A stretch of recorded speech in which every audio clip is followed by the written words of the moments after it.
우리들에게 주시는 하나님의 말씀은 누가복음 6장 39절부터 7장 17절까지의 말씀입니다. 제가 가지고 있는 성경으로는 신약 99페이지에 있습니다. 우리 이 말씀을 드라마 바이블로 함께 읽고 그 이후에 하나님의 은혜를 나누도록 하겠습니다.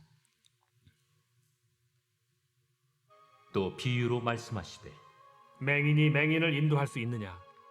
둘이 다 구덩이에 빠지지 아니하겠느냐?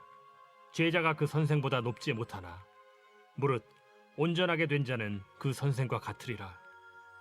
어찌하여 형제의 눈 속에 있는 티는 보고 내 눈 속에 있는 들보는 깨닫지 못하느냐? 너는 내 눈 속에 있는 들보를 보지 못하면서 어찌하여 형제에게 말하기를 형제여 나로 내 눈 속에 있는 티를 빼게 하라 할 수 있느냐? 외식하는 자여 먼저 내 눈 속에서 들보를 빼라.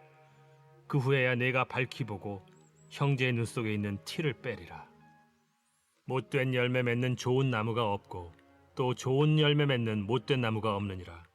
나무는 각각 그 열매로 아나니 가시나무에서 무화과를 또는 찔레에서 포도를 따지 못하느니라. 선한 사람은 마음에 쌓은 선에서 선을 내고 악한 자는 그 쌓은 악에서 악을 내나니 이는 마음에 가득한 것을 입으로 말함이니라. 너희는 나를 불러 주여 주여 하면서도 어찌하여 내가 말한 것을 행하지 아니하느냐? 내게 나와 내 말을 듣고 행하는 자마다 누구와 같은 것을 너희에게 보이리라. 집을 짓되 깊이 파고 주추를 반석 위에 놓은 사람과 같으니 큰 물이 나서 탕류가 그 집에 부딪히되 잘 지었기 때문에 능히 요동하지 못하게 하였거니와 듣고 행하지 아니하는 자는 주추 없이 흙 위에 집 지은 사람과 같으니 탕류가 부딪힘에 집이 곧 무너져 파괴됨이 심하니라. 제7장. 예수께서 모든 말씀을 백성에게 들려주시기를 마치신 후에 가버나움으로 들어가시니라. 어떤 백부장의 사랑하는 종이 병들어 죽게 되었더니 예수의 소문을 듣고 유대인의 장로 몇 사람을 예수께 보내어 오셔서 그 종을 구해 주시기를 청한지라. 이에 그들이 예수께 나아와 간절히 구하여 이르되 이 일을 하시는 것이 이 사람에게는 합당하니이다. 그가 우리 민족을 사랑하고 또한 우리를 위하여 회당을 지었나이다. 예수께서 함께 가실새 이에 그 집이 멀지 아니하여 백부장이 벗들을 보내어 이르되 주여, 수고하시지 마옵소서. 내 집에 들어오심을 나는 감당하지 못하겠나이다. 그러므로 내가 주께 나아가기도 감당하지 못할 줄을 알았나이다. 말씀만 하사 내 하인을 낫게 하소서. 나도 남의 수하에 든 사람이요 내 아래에도 병사가 있으니 이더러 가라 하면 가고 저더러 오라 하면 오고 내 종더러 이것을 하라 하면 하나이다. 예수께서 들으시고 그를 놀랍게 여겨 돌이키사 따르는 무리에게 이르시되 내가 너희에게 이르노니 이스라엘 중에서도 이만한 믿음은 만나보지 못하였노라. 보내었던 사람들이 집으로 돌아가 보매 종이 이미 나아 있었더라. 그 후에 예수께서 나인이란 성으로 가실새 제자와 많은 무리가 동행하더니 성문에 가까이 이르실 때 사람들이 한 죽은 자를 메고 나오니 이는 한 어머니의 독자요 그의 어머니는 과부라. 그 성에 많은 사람도 그와 함께 나오거늘 주께서 과부를 보시고 불쌍히 여기사 울지 말라. 가까이 가서 그 관에 손을 대시니 맨 자들이 서는지라. 청년아, 내가 네게 말하노니 일어나라. 하심에 죽었던 자가 일어나 앉고 말도 하거늘 예수께서 그를 어머니에게 주시니 모든 사람이 두려워하며 하나님께 영광을 돌려 이르되 큰 선지자가 우리 가운데 일어나셨다. 하나님께서 자기 백성을 돌보셨다. 예수께 대한 이 소문이 온 유대와 사방에 두루 퍼지니라. 아멘. 우리가 읽은 본문 말씀 중에 저는 6장 43절에서 45절까지의 말씀과 그리고 7장에 있는 백부장의 이야기를 중점적으로 은혜를 나누고자 합니다.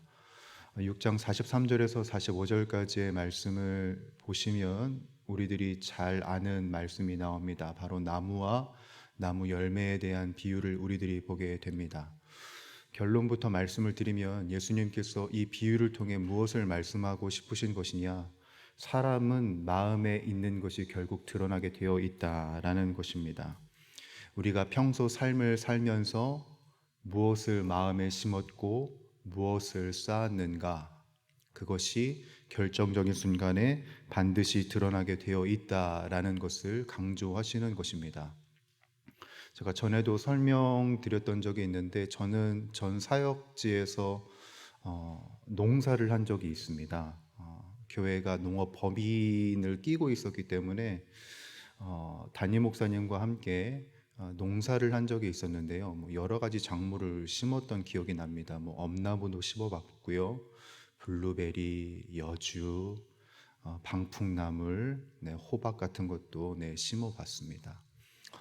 처음에 그 작물을 심기 위해서는 씨가 있어야 되잖아요, 그렇죠? 그 다양한 씨들을 제가 봤는데 처음에 농사를 지으니 뭘 알아요? 뭐가 뭔지 모르죠. 그 씨만 보고서는 구분이 안 됩니다, 저로서는. 근데 농사를 처음 지은 저도 작물이 다르다는 것을 확인할 수 있는 때가 있는데 그 때가 어떤 때냐면 그 작물이 다 자라고 난 뒤에 분간이 되고 구분이 되고 이것이 이것이구나가 판별이 됩니다.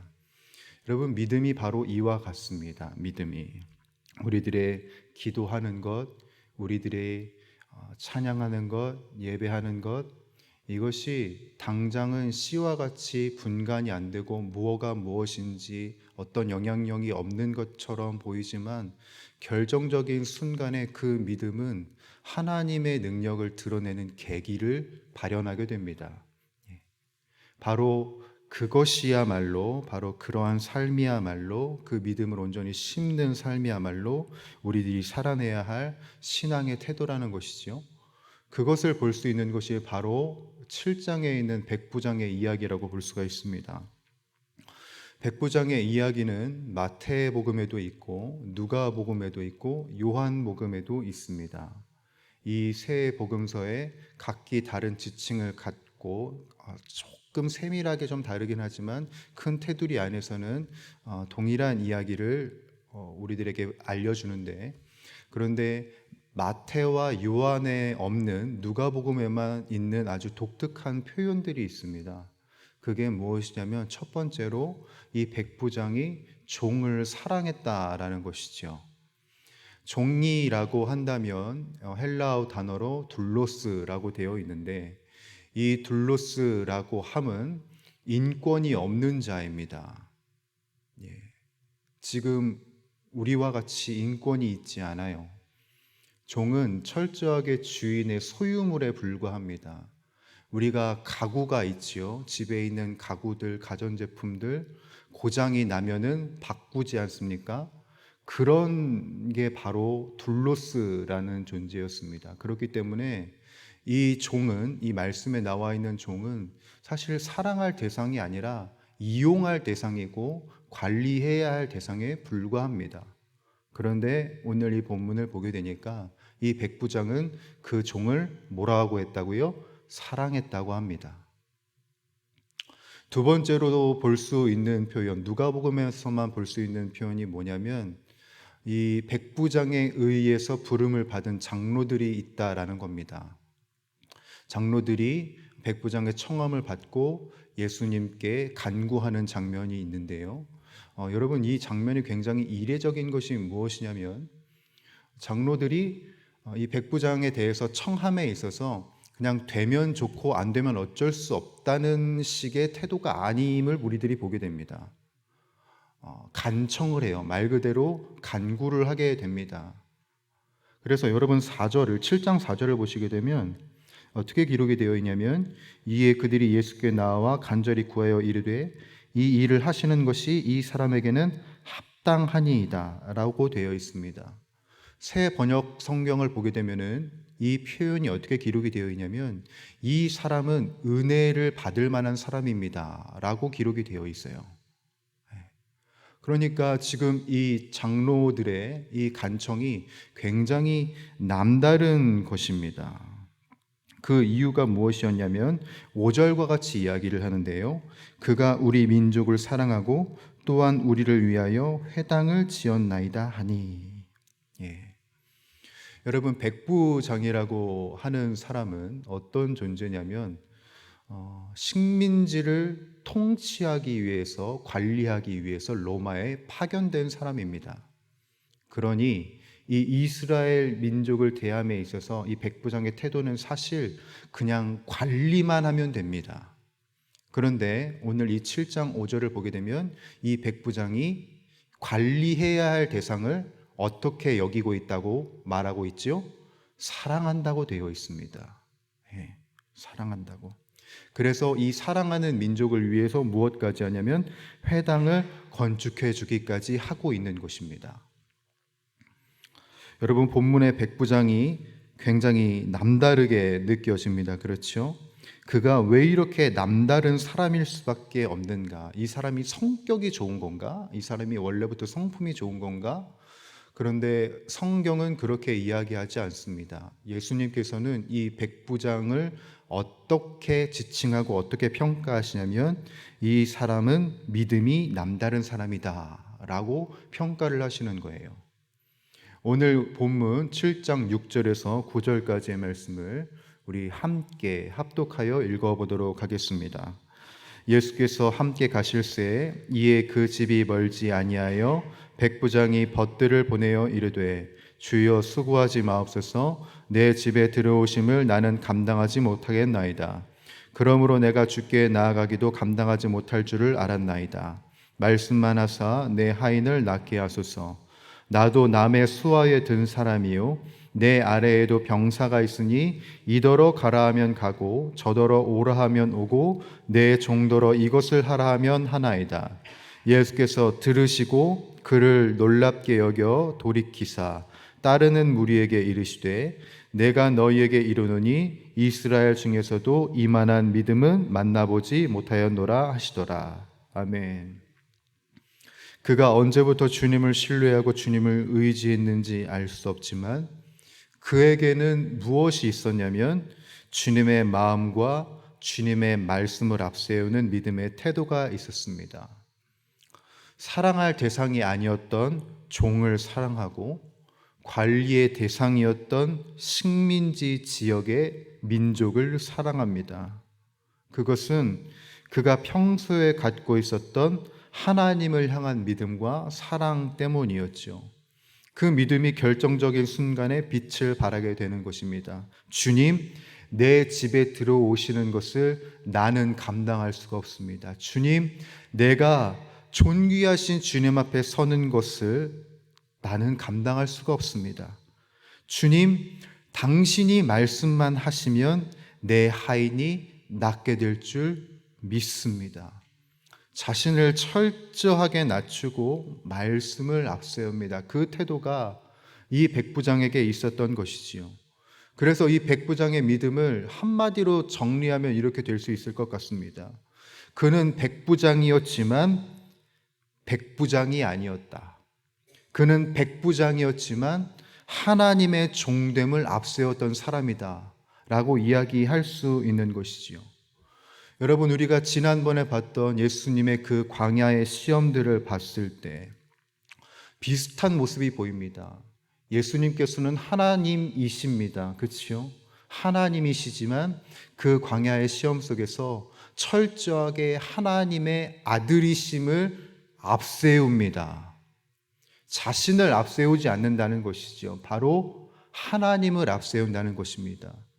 이 태도가 바로 백부장에게 있었던 것이고 그 삶의 믿음을 온전히 심은 그 태도가 바로 믿음의 역사를 나타냈다는 사실인 것입니다. 여러분, 찬양 가사 중에 이런 가사가 있습니다. 주님보다 앞서지 않고 겸손하게 주님의 말씀 기다리리. 아멘. 여러분, 우리들의 인생 속에 내가 가지고 있는 직위들이 있고 자리들이 있고 내가 갖고 있는 권세들이 있습니다. 그러나 우리들이 인생 속에서 앞세워야 할 것은 나의 자리, 나의 권세가 아니라 끊임없이 주님을 앞세우는 기도와 주님의 뜻을 여쭙는 말씀과 주님과 하나 되는 예배를 우리가 온전히 해 나갈 때 바로 그러한 삶 가운데 주님의 역사와 주님의 은혜가 넘치게 일어날 줄 믿습니다. 당장 그 모습이 변하는 것 없는 것 같아도, 당장 영향력이 끼쳐지지 않은 것 같아도 결국은 내 마음에 심은 것이, 내 마음에 쌓은 것이 두각을 드러내는 때가 반드시 오게 됩니다. 사랑하는 주의 권속들이여, 믿음을 심고 믿음을 세우는 우리 모두가 되어서 하나님의 역사를 영위하고 하나님의 역사를 만들어가는 우리 용인영락교회의 모든 권속들이 되시기를 주님의 이름으로 간절히 축복합니다. 기도하겠습니다. 하나님 아버지, 고아와 같은 우리들을 내버려 두지 아니하시고 오늘도 은혜를 우리들에게 베푸시고 사랑을 우리들에게 더하여 주시는 주님께 먼저 감사와 찬양을 올려드립니다. 신실하신 주님의 은혜와 사랑 앞에 우리가 변치 않는 믿음과 사랑을 주님께 올려드리는 모습이 되게 하여 주시옵소서. 나의 인생 속에 마땅히 심어야 할 것, 나의 인생 속에 마땅히 세워야 할 것, 오직 주 하나님의 하나님 되심을 세우고 하나님의 말씀을 굳건히 세워나가는 우리 모든 용인영락교회의 모습들이 되게 하여 주시옵고, 겸손하게 주님의 뜻을 기다리며 우리들의 인생 가운데 새 일을 행하실 주님을 기대하며 나아가는 신실한 주의 종들이 우리가 되게 하여 주시옵소서. 그로 인해서 결국에 이 믿음의 역사를 이루어 가시는 우리 하나님을 만나게 하여 주시옵고, 우리들의 인생에 찬양할 이유와 예배할 이유와 기도할 이유를 더욱더 풍성하게 새겨나가는 우리의 인생이 다 되게 하여 주시옵소서. 오늘도 우리들이 믿음을 심습니다. 하나님, 온전히 믿음을 심을 수 있도록 우리들에게 주님의 마음을 더하여 주시옵고, 오늘 하루도 믿음의 승리자들이 우리 모든 주의 권속들이 될 수 있도록 도와주시옵소서. 이 모든 말씀 우리 주 예수 그리스도의 이름으로 간절히 기도드립니다. 아멘. 우리 주님 가르쳐 주신 기도 함께 드리도록 하겠습니다. 하늘에 계신 우리 아버지, 아버지의 이름을 거룩하게 하시며 아버지의 나라가 오게 하시며 아버지의 뜻이 하늘에서와 같이 땅에서도 이루어지게 하소서. 오늘 우리에게 일용할 양식을 주시고 우리가 우리에게 잘못한 사람을 용서하여 준 것 같이 우리 죄를 용서하여 주시고 우리를 시험에 빠지지 않게 하시고 악에서 구하소서. 나라와 권능과 영광이 영원히 아버지의 것입니다. 아멘. 이 시간 우리 합심하여 간절히 기도하며 나가도록 할 때, 하나님, 오늘도 믿음의 씨앗을 심는 우리들의 인생이 되도록 성령으로 충만하게 하여 주셔서 마땅히 기도할 바를 알게 하여 주시옵소서. 마땅히 기도할 바를 기도함으로 인하여서 모든 것을 합력하여 선을 이루시는 하나님을 경험하는 이 귀한 날이 되게 하여 주시옵소서. 가정을 위하여서 기도할 때 주님, 우리들의 가정이 서로 사랑으로 하나 되는 가정이 되게 하여 주시옵소서. 우리 가정에 있는 불화와 갈등과 상처가 치유되게 하여 주시옵고, 주님을 앞세움으로 인하여서 행복이 회복되는 믿음의 가정이 되게 하여 주시옵소서. 우리 교회의 사역을 위하여서 기도할 때 오늘은 중보 기도가 있는 날입니다. 우리 중보 기도팀의 기도를 들으시고 응답하여 주시옵고, 그의 나라와 의를 먼저 구할 때에 모든 것을 도와주시는 하나님을 경험하게 하여 주시옵소서.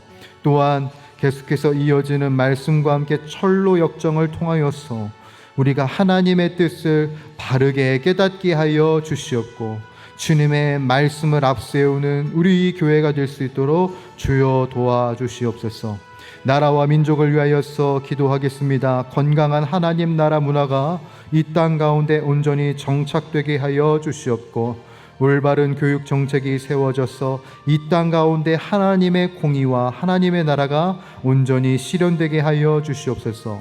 또한 연약한 우리 지체들과 또한 여러분들이 각자 가지고 나오신 기도 제목을 붙들고 우리 하나님의 은혜를 구하며 간절히 기도하며 나아가도록 하겠습니다. 기도하시겠습니다. 살아서 역사하고 계시고 오늘도 은혜의 빛을 우리들에게 허락하여 주시는 주 하나님 아버지, 은혜를 우리들에게 허락하시고 능력을 우리들에게 허락하여 주시고 하나님을 우리들에게 선물로 주시니 너무나도 감사합니다. 우리들을 위하여서 모든 것을 내어놓으시고 아무것도 아끼지 않으신 그 하나님 앞에 우리들의 마음과 우리